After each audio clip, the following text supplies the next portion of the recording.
Danger of collapsing because of too much salt in the concrete beams, so it's having to close for 18 months for repairs. Now, that could easily have spelled disaster for the world's biggest collection of locomotives, which attracts 1 million visitors a year. But in fact, it's acted as an incentive for the museum to find itself a new role. Allan Powell visited the Great Railway Show, which opens to the public in York for the first time.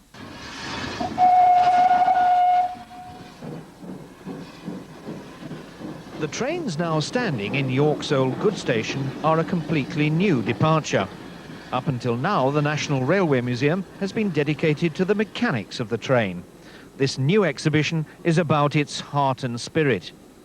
The Great Railway Show is nothing less than a celebration of a love affair, the long, lingering romance between the British public and its trains. Even the station buffet is called Brief Encounter. The waitresses in their Lions Corner House uniforms look as if they wouldn't turn a hair if Trevor Howard and Celia Johnson suddenly appeared. These, then, are the railways as they shaped millions of lives.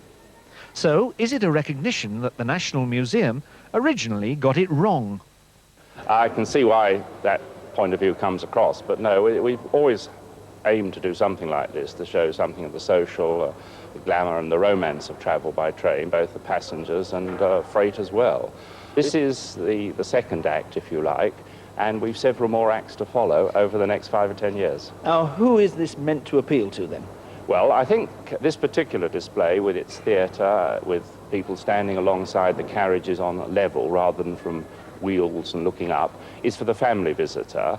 But we've always said the museum was for the family visitor, and I think that when we move on to the other acts, there'll be explanations for them and so on. There'll be something for everybody. You dip into one exhibition on one visit and another on another. Before you can pull 8, you've got to pull the setting lever. The Great Railway Show is also a hands-on experience.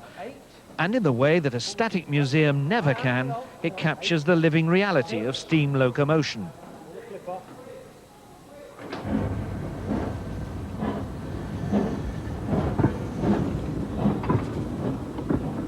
It's almost a hallowed place, the footplate. There's so much mystique surrounds the footplate that for us to be able to offer that experience is very special.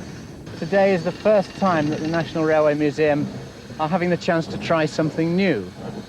The roof, which was essentially, the roof problem, which was essentially a disaster, has been turned into an opportunity for us to try new things for a period of 18 months. And up till now, the main hall and the displays have been related to, they very much cater for the serious railway enthusiast, and the majority of our visitors are families who come for a day out in York.